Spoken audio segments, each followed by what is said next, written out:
முதியோரை ஆதரவளித்து அரவணைக்கக்கூடிய ஒரு சமுதாயமாக முதுமையில் வாழக்கூடிய வாழ்விற்கு தேவையான உட்கட்டமைப்போ வசதிகளோ இன்று நமது சமுதாயத்தில் இல்லை. இன்றைய சூழலில் முதியவர்களின் வாழ்க்கையே இப்படி இருக்கு, இவ்வளவு கவலைக்கிடமாக இருக்கு அப்படின்னும் போது வருங்கால முதியவர்கள், அதாவது இப்பொழுது 40-50 வயதில் இருக்கிறாங்க இல்லைங்களா, அவங்க இன்னும் ஒரு 10-20 வருடத்தில் முதியவர்கள் ஆகி விடுவார்கள். அவர்களது நிலை என்ன? அவர்களை யார் பார்த்துக்குவாங்க? அவங்கள தங்களை பராமரித்து கொள்ள பொருளாதாரம் இருக்குமா? போதிய மருத்துவ கட்டமைப்பு இருக்குமா அப்படின்னு நினைக்கும் போது ரொம்ப பயமாக தாங்க இருக்குது. பூங்காற்று நேயர்களுக்கு வணக்கம். அனைவருக்கும் இனிமையான முதுமையை எப்படி சாத்தியப்படுத்துவது என்பதை பற்றி தொடர்ந்து நாம் சிந்தித்து வருகிறோம். அந்த வேளையிலே சமீபத்தில் நான் பத்திரிகையில் படித்த ஒரு செய்தி நம்மை மிகவும் ஆழமாக சிந்திக்க வைத்தது. அது என்னன்னா, நமது நாட்டிலே முதியவர்களின் மக்கள் தொகை வேகமாக அதிகரித்து வருகிறது. அதிலும் குறிப்பாக தமிழ்நாட்டில் அதிவேகமாக அதிகரித்து வருகிறது அப்படின்னு சொல்றாங்க. தற்சமயம் மொத்த மக்கள் தொகையில் 15% இருக்கும் முதியோர்களின் எண்ணிக்கை அடுத்த 10 ஆண்டுகளில், அதாவது 2036 வாக்கிலே 20% அதிகரித்து விடும் அப்படின்னு ஒரு ஆய்வு தெரிவிக்கிறது. அதாவது ஒவ்வொரு 5 நபர்களில் ஒருவர் முதியவராக இருப்பார். இன்று 60 வயதிற்கு மேற்பட்டோரின் எண்ணிக்கை அதிகரித்து கொண்டே வருகிறது. முதியவர்கள் அதிகமாக இருக்கிறார்கள், வாழும் நாட்கள் அதிகரித்து வருகிறது அப்படிங்கிறது ஒரு பக்கம் மகிழ்ச்சியான செய்தியாக இருந்தாலும் அவர்களது வாழ்க்கை தரம் எப்படி இருக்கிறது அப்படிங்கிறதா மிகப்பெரிய கேள்விக்குறியாக இருக்கிறது. நீண்ட காலம் வாழ்வது மட்டுமே போதுமா? நல்ல ஆரோக்கியத்துடன் உடல் நலத்துடனும் நாம் வாழ வேண்டாமா? இப்படி முதியவர்களின் எண்ணிக்கை வேகமாக அதிகரித்து வரும் இந்த சூழலில் ஒரு சமுதாயமாக முதியவர்களின் தேவைகளை எதிர்கொள்ள, அவர்களுக்கு ஒரு ஆரோக்கியமான மகிழ்ச்சியான வாழ்க்கையை உறுதி செய்ய நாம் தயாராகி வருகிறோமா அப்படிங்கிறத பற்றி தான் ஆழமாக இந்த பதிவில் நம்ம அலச போகிறோம். அதற்கு முன்னால் பூங்காற்று யூடியூப் சேனலை நீங்கள் இப்போ வரைக்கும் சப்ஸ்கிரைப் செய்யாமல் இருந்தீங்கன்னா இனியும் தாமதிக்காமல் உடனடியாக சப்ஸ்கிரைப் செய்துவிட்டு வீடியோவை தொடர்ந்து பாருங்கள். நீங்கள் கொடுக்கும் ஆதரவு தான் எங்களுக்கான உற்சாக டானிக். வருங்காலத்தில் முதியவர்களின் வாழ்க்கை தரம் எப்படி இருக்கும் அப்படின்னு பார்க்கறதுக்கு முன்னால் தற்சமயம் இப்போதுள்ள சூழலில் முதியவர்கள் எப்படி வாழ்ந்து கொண்டிருக்கிறார்கள் அப்படின்னு சில சாம்பிள்களை பார்க்கலாம். கொஞ்ச நாளைக்கு முன்னால் ஒரு 80 வயது மதிக்கத்தக்க ஒரு பெண்மணி எனக்கு ஃபோன் பண்ணாங்க. எனக்கு உங்கள் அறக்கட்டளையிலேருந்து ஏதாவது உதவிகள் கிடைக்குமா அப்படின்னு கேட்டாங்க. என்ன மாதிரி உதவிகள் வேணுமா அப்படின்னு அவங்ககிட்ட பேசும்போது பார்த்தீங்கன்னா, அவங்களுக்கு வயது 80, அவர் ஒரு விதவை, அவருக்கு பிள்ளைகள் இல்லை, எல்லாத்துக்கும் மேலே உதறுவாதம், பார்க்கின்சன்ஸ் எனப்படும் உதறுவாதம் நோய் இருக்குது. இப்போ பார்க்கின்சன்ஸ் வந்ததுன்னா பெரிய படைபலம் பக்கபலம் நமக்கு வேணும். ஏன்னா கை நடுக்கம் இருந்துக்கிட்டே இருக்கும், எதையும் ஒரு டம்ளர்லேருந்து தண்ணி கூட எடுத்து குடிக்க முடியாது. இப்படிப்பட்ட சூழலில் பாருங்கள், இவங்களுக்கு வயசு 80, தனியாக இருக்காங்க, யாருமே இல்லை, போதாக்குறைக்கு பார்க்கின்சன்ஸ் நோய். அடுத்ததாக நகர்பகுதியிலிருந்து ஒரு மகன், அவரோட தாய், அவங்களுக்கு வயது ஒரு 70 தான். நம்மளுக்கெல்லாம் 70 அதிகமான வயதில்லை. 70 வயது உள்ள தாய்க்கு பல்வேறு விதமான நோய்கள். அவங்க படுத்த படுக்கையாக இருக்கிறாங்க, உடல் இயக்கம் நல்லா இல்லாமல் இருக்காங்க. தினம் தினம் அவங்களுக்கு சிகிச்சை கொடுக்கறதையும் அவங்கள பராமரிக்கிறதுலையும் இவரோட வாழ்க்கை போய்கிட்டே இருக்கு. 70 வயது தாயின் மகனுக்கு அவருக்கு என்ன வயசு இருக்கும்? அவருக்கு ஒரு 45 வயசு இருக்கும். அவரோட கரியரோட பீக்கில் அவர் இருந்துட்டு இருக்காரு. ஆனால் அம்மாவோட உடல்நிலை இப்படி கவலைக்கிடமாக இருக்கும்போது அவங்கள எப்படி பராமரிக்கிறதுன்னு தெரியாமல் திணறிக்கிட்டு இருக்காரு. நம்ம ஏதாவது அவங்களுக்கு உதவி பண்ணுவோமா அப்படின்னு ஃபோன் பண்ணி கேட்குறாரு.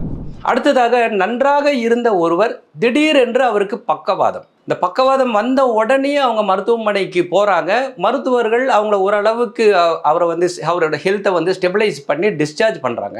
ஆனால் பக்கவாதத்தின் பின்விளைவுகள் இருக்கு இல்லைங்களா, அவருக்கு பல்வேறு பிரச்சனைகள், அவருக்கு ரீஹபிலிட்டேஷன், மறுவாழ்வு, அந்த மாதிரியான விஷயங்கள்லாம் பண்ண வேண்டியது இருக்குது.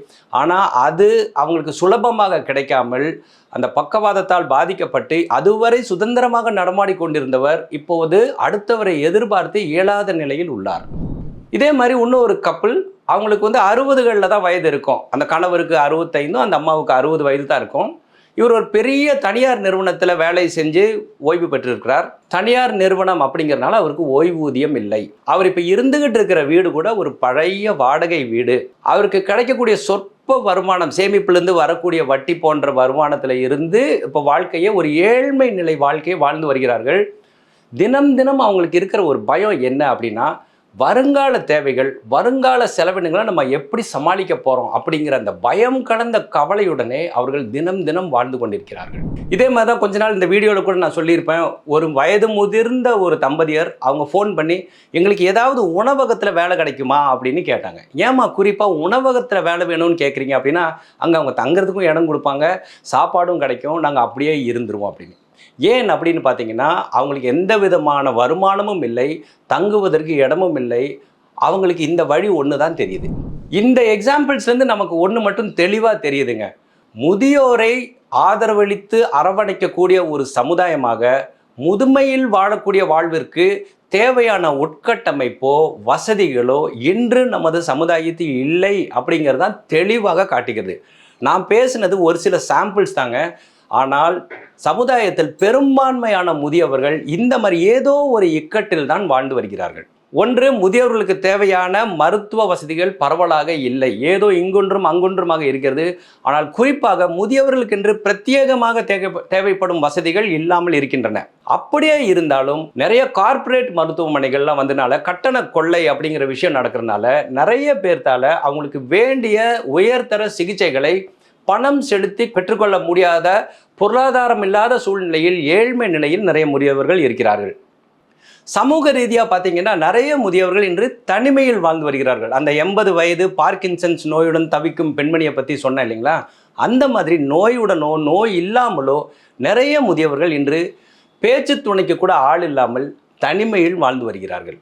இன்னும் ஒரு சாரார் வாழ்வதற்கு ஒரு இடம் இல்லாமல், இப்போ இருக்கிற இடத்துக்கு கூட வாடகையை கொடுக்க முடியாம, வருங்காலத்தில் நம்ம எங்க போய் வாழ போறோம், நமக்கு தங்குறதுக்கு நமக்கு தலைக்கு மேல ஒரு கூரை இருக்குமா அப்படிங்கிற கவலையிலேயே தினம் தினம் வாழ்ந்து வருகிறார்கள். இன்றைய சூழலில் முதியவர்களின் வாழ்க்கையே இப்படி இருக்கு, இவ்வளவு கவலைக்கிடமாக இருக்கு அப்படின்னும் போது, வருங்கால முதியவர்கள், அதாவது இப்பொழுது 40, 50 வயதில் இருக்கிறாங்க இல்லைங்களா, அவங்க இன்னும் ஒரு 10, 20 வருடத்தில் முதியவர்கள் ஆகி விடுவார்கள். அவர்களது நிலை என்ன, அவர்களை யார் பார்த்துக்குவாங்க, அவங்கள தாங்களே பராமரித்து கொள்ள பொருளாதாரம் இருக்குமா, போதிய மருத்துவ கட்டமைப்பு இருக்குமா அப்படின்னு நினைக்கும் போது ரொம்ப பயமாக தாங்க இருக்குது. இதில் குறிப்பாக கவனிக்க வேண்டிய இன்னொரு விஷயம் என்ன அப்படின்னா, இன்றைய முதியவர்கள் இன்றைக்கி 70, 80 வயதில் இருக்காங்க இல்லைங்களா, அவங்கள பார்த்துக்க யாரோ ஒருத்தங்க இருக்காங்க, உற்றார் உறவினர்கள் இருக்காங்க, பிள்ளைகள் இருக்காங்க, எல்லோருத்துக்கும் 2க்கும் மேற்பட்ட பிள்ளைகள் இருக்காங்க, யாரோ பார்த்துக்கிறாங்க, எப்படியோ அவங்க வாழ்க்கை ஓடிட்டுருக்கு. ஆனால் வருங்காலத்தில் அந்த சிங்கிள் சைல்டு அப்படின்னு இப்போ இருந்துட்டு இருக்கு இல்லைங்களா, ஒரே ஒரு பிள்ளை, இந்த மாதிரியானவர்கள் வயது முதிர்ந்து வரும்போது யார் அவர்களை பார்த்து கொள்வார்கள்? இப்படிப்பட்ட ஒரு சூழலுக்கு நமது சமுதாயம், நமது அரசாங்கம் தயாராகி வருகிறதா? சுற்றி நடக்கிற விஷயங்களை பார்க்கும்போது அதற்கு எந்த விதமான அறிகுறியும் தெரியவில்லை. இப்படியே நம்ம போயிட்டு இருந்தோம்னா வருங்காலத்தில் மிக அதிக அளவில், அதாவது 5இல் ஒருவர் முதியவராக இருக்க போகிறார். அவர் ஆரோக்கியமாக இல்லை அப்படின்னா அதை இந்த நாடு தாங்குமா?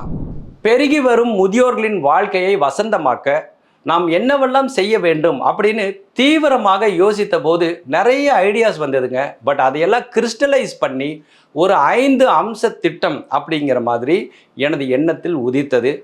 இந்த 5 அம்ச திட்டத்தை உங்களுடன் பகிர்ந்து கொள்ள வேண்டும் என்று நினைக்கிறேன். இந்த 5 அம்ச திட்டத்தில் முதலாவது என்ன அப்படின்னா, இந்த முதியோர் நலம் என்பதை அரசு முழுமையாக தனது கட்டுப்பாட்டிற்கு கொண்டு வர வேண்டும்.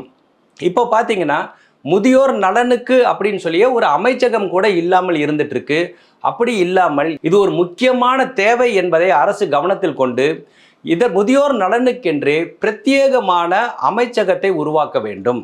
அது மட்டும் இல்லாமல் முதியோர் நல சேவைகள் ஒவ்வொன்றிற்கும் தர கட்டுப்பாடுகளை விதித்து அதனை செயல்படுத்துகிறார்களா என்பதை அரசாங்கம் தீவிரமாக கண்காணிக்க வேண்டும். அடுத்ததாக முதியவர்களுக்கு தேவைப்படும் மருத்துவ வசதிகளை பரவலாக்க வேண்டும். இப்போ எப்படி இருக்கு அப்படின்னு கேட்டிங்கன்னா, நார்மலாக இருந்துட்டு இருக்க மருத்துவமனைகள் அங்கே சிறியவர்களும் போகிறாங்க, குழந்தைகளும் போகிறாங்க, முதியவர்களும் போகிறாங்க. ஆனால் முதியவர்களின் மருத்துவ தேவைகள் பிரத்யேகமானவை. ஒரு முதியோர் நல மருத்துவரின் கண்காணிப்பில் தான் முதியவர்களுக்கான மருத்துவ சேவைகள் வழங்கப்பட வேண்டும் என்பது உலக தரம். ஆனால் நம்ம நாட்டில் முதியோர் நல மருத்துவர்கள் அவ்வளவா இல்லை. அதே போல முதியோர் நல மருத்துவத்தில் நிபுணத்துவம் பெற்ற மருத்துவமனைகளும் அவ்வளவாக இல்லை. சென்னை கிண்டியில் தேசிய முதியோர் நல மையம் ஒன்று இருக்கு. அங்கே மருத்துவம் பெற்றுக்கொள்ள வேண்டும் அப்படின்னு சொல்லிட்டு தமிழகத்திலிருந்து எல்லா பகுதியிலிருந்தும் முதியவர்கள் ஃபோன் செஞ்சு பேசுகிறாங்க, அங்கே வர வேண்டும் அப்படின்னு நினைக்கிறாங்க. இதுலேருந்து நமக்கு என்ன தெரியுது அப்படின்னா, மாவட்டம் தோறும் முதியோர் நல மையங்கள் இருக்க வேண்டும். ஒவ்வொரு அரசு மருத்துவமனையிலும் முதியோர் நல பிரிவு இருக்கிறது மட்டும் இல்லாமல் அதில் முதியோர் நல மருத்துவரின் தலைமையின் கீழ் அது இயங்க வேண்டும். ஸோ முதியோர்களுக்கு தேவையான மருத்துவ வசதிகள் பரவலாக்கப்பட வேண்டும். எல்லா பகுதியிலும் முதியோர் நல மருத்துவ சேவைகள் கிடைக்க பெற வேண்டும். 5 அம்ச திட்டத்தில் 3வது என்ன அப்படின்னா, அனைத்து சேவைகளையும் அரசாங்கமே வழங்க வேண்டும் அப்படின்னு நம்ம எதிர்பார்க்கக்கூடாது. முதியோர் நலத்துறையில் பப்ளிக் பிரைவேட் பார்ட்னர்ஷிப் என்ற முறையில் அரசாங்கம் மற்றும் தனியார் நிறுவனங்கள் பங்கெடுத்து முதியவர்களுக்கான சேவைகளை, அவர்கள் தேவைகளை பூர்த்தி செய்ய வேண்டிய உட்கட்டமைப்பை கிராமப்புறம் வரையிலும் ஏற்படுத்தி தர வேண்டும். மிக முக்கியமாக நகர்ப்பகுதியிலும் கிராம பகுதியிலும் முதியோர்கள் தங்குவதற்காக குறைந்த கட்டணம் அல்லது இலவசமாக தங்கும் இடங்களை ஏற்படுத்தி தர வேண்டும். நான் கொஞ்சம் இதுக்கு முன்னாடியே சொன்னேன் இல்லைங்களா, முதியவர்கள் வசிப்பதற்கு வசிப்பிட பிரச்சனை இப்போ உருவாகி வந்துட்டு இருக்கு. அதனால கிராமப்புறங்களில் கூட முதியவர்கள் தங்குவதற்கு குறைந்த கட்டணத்தில் தங்கும் விடுதிகளை ஏற்படுத்தி தர வேண்டும். 4வதா என்ன அப்படின்னா, முதியோர் நலத்துறையில் தன்னார்வ தொண்டு நிறுவனங்கள், என்ஜிஓக்கள் எனப்படும் தன்னார்வ தொண்டு நிறுவனங்களை ஊக்கப்படுத்த வேண்டும். இப்போ பார்த்தீங்கன்னா பல்வேறு விதமான தன்னார்வ தொண்டு நிறுவனங்கள் இருக்குது. அவங்க பல விதமான துறைகளில் அவங்க கவனம் செலுத்திட்டு வராங்க. ஆனால் முதியோர் நலத்துறையில் செயல்படும் தன்னார்வ தொண்டு நிறுவனங்களை விரல் விட்டு எண்ணி விடலாம். மிக சொற்பமான எண்ணிக்கையிலேயே முதியோர் நலத்துறையில் தன்னார்வ தொண்டு நிறுவனங்கள் இருக்கின்றன. அரசாங்கம் அதிக அளவில் என்ஜிஓக்களை முதியோர் நலத்துறையில் செயல்பட ஊக்கப்படுத்த வேண்டும். அவர்களுக்கு வேண்டிய சலுகைகளை கொடுக்க வேண்டும். 5வதாக சோஷியல் என்டர்பிரைஸ் எனப்படும் சமூக நிறுவனங்களை முதியோர் நலத்துறையில் ஈடுபட அதிக அளவில் ஊக்கப்படுத்த வேண்டும். இன்னைக்கு எல்லாமே வியாபாரம் மயமாகி விட்டது இல்லைங்களா? இந்த மாதிரி நேரத்தில் தான் இந்த சமூக நிறுவனங்கள், அதாவது சோஷியல் என்டர்பிரைஸ் அப்படிங்கிறது என்ன அப்படின்னு கேட்டிங்கன்னா, நியாயமான லாபம், அதாவது ரைட் ப்ரைஸ் அப்படின்னு சொல்லுவாங்க இல்லைங்களா, சரியான விலைக்கு சேவைகளை கொடுப்பது. இந்த மாதிரியான சோஷியல் என்டர்பிரைஸை கிராம அளவில் ஊக்கப்படுத்த வேண்டும். அவர்களுக்கு சிறப்பு சலுகைகளை அரசாங்கம் ஏற்படுத்தி தர வேண்டும். இன்னைக்கு சோஷியல் என்டர்பிரைஸ் அப்படின்ற வார்த்தையே நமக்கு புதுசாக இருக்குது. அப்படி இருக்கும் நிலையில் அட்லீஸ்ட் முதியோர் நலத்துறையிலாவது இந்த மாதிரியான சமூக நிறுவனங்களை நகராட்சி, உள்ளாட்சி, கிராம பஞ்சாயத்து பகுதிகள் வரை அரசாங்கம் ஊக்கப்படுத்தி அவர்களுக்கு நல்ல ஊக்கங்கள், சலுகைகள், கட்டமைப்பு இந்த மாதிரியான விஷயங்களை ஏற்படுத்தி கொடுத்தோம்னா முதியவர்களுக்கு தேவையான உட்கட்டமைப்பு மற்றும் சேவைகள் தமிழ்நாடு முழுமைக்கும் சரியான விலையில் ஏற்றுக்கொள்ளத்தக்க ஒரு கட்டணத்தில் கிடைக்கும் அப்படின்றதுல நமக்கு எந்த விதமான சந்தேகமும் இல்லை. ஏதோ எனக்கு தெரிந்த வகையில் எனக்கு தோன்றியது, இந்த முதியோர் நலத்துறையில் இத்தனை ஆண்டுகள் இருந்ததில் நான் பார்த்ததை வச்சு தீவிரமாக யோசித்ததில், இந்த 5 வழிமுறைகளை நாம் பின்பற்றினால் வருங்காலத்தில் அபரிதமாக இருக்க போகும் முதியோர்களின் மக்கள் தொகையை, அவர்களது ஆரோக்கியமான வாழ்வை நாம் உத்தரவாதம் செய்ய முடியும் அப்படின்னு எனக்கு தோணுது. ஆனால் இது எல்லாத்தை விட முக்கியம் என்ன அப்படின்னா, முதியவர்கள் அவர்களுக்கான உரிமைகளை கேட்டு பெற்றுக்கொள்ள வேண்டும். அவர்களுக்கென்றே கன்சியூமர் ஃபோரம், அதாவது நுகர்வோர் உரிமை குழுக்கள் இருக்கு இல்லைங்களா, அந்த மாதிரி இருக்க வேண்டும். ஏன்னா இன்றைய காலகட்டத்தில் என்ன இருக்குது அப்படின்னா, எந்த விதமான ஒரு சேவை குறைபாடு இருந்தால் கூட நம்ம அதனை எதிர்த்து கேட்க முடியாத ஒரு சூழலுக்கு நாம் தள்ளப்பட்டு இருக்கிறோம். இது மற்றவங்களுக்கு வேணால் பரவாயில்ல, ஒரு சிறு சிறு சேவையாக இருக்கும், ஏதோ ரிப்பேர் ஒர்க்காக இருக்கும், ஏதோ ஒரு வகையில் அவங்களுக்கு சேவை குறைபாடு, அதை கடந்து போயிடலாம். ஆனால் முதுமை அப்படிங்கிறது அப்படி இல்லை. இயலாத ஒரு வயதில் நமக்கு அநீதி இழைக்கப்பட்டால் அதனை எதிர்த்து கேட்கக்கூட முடியாமல் இருக்கிறது ஒரு கையறு நிலை. அப்படிப்பட்ட நிலை இப்பொழுதும் வருங்காலத்திலும் முதியவர்களுக்கு ஏற்படக்கூடாது. அப்படின்னா முதியவர்கள் ஒன்றிணைய வேண்டும். முதியவர்களின் உரிமைக்காக குரல் கொடுக்க அமைப்புகள் இருக்க வேண்டும். இங்கே தான் நாம் தொடர்ந்து வலியுறுத்திட்டு வர முதியோர் நலன் குழுக்கள் நல்ல முறையில் கை கொடுக்க முடியும். யோசிச்சு பாருங்களேன், உங்கள் பகுதியில் ஒரு முதியோர் நலன் குழு அப்படின்னு இருக்குது, அதில் நீங்கள் ஒரு மெம்பராக இருக்கிறீங்க. இப்போ முதியவர்களுக்கு வேண்டிய சேவைகள், தேவைகளை அந்த முதியோர் குழு நல்ல முறையில் பார்த்துக்கும் இல்லையா? நமது இனிமையான முதுமை நமது கையில் தான் இருக்கிறது. அதற்காக இப்போதிருந்தே சிந்தித்து செயல்பட்டு நாம் ஒவ்வொருவருக்கும் இனிமையான முதுமையை உறுதி செய்து கொள்வோம். அனைவருக்கும் இனிமையான முதுமையை சாத்தியப்படுத்த வேண்டும் என்று தொடர்ந்து செயல்பட்டு வரும் பூங்காற்று யூடியூப் சேனலை சப்ஸ்கிரைப் செய்து உங்களது நண்பர்கள் மற்றும் உறவினர்களுடன் பகிர்ந்து உங்களது நல்ல ஆதரவினை எங்களுக்கு தாருங்கள். பூங்காற்று, இது நாளைய நல்வாழ்விற்கான வழிகாட்டு.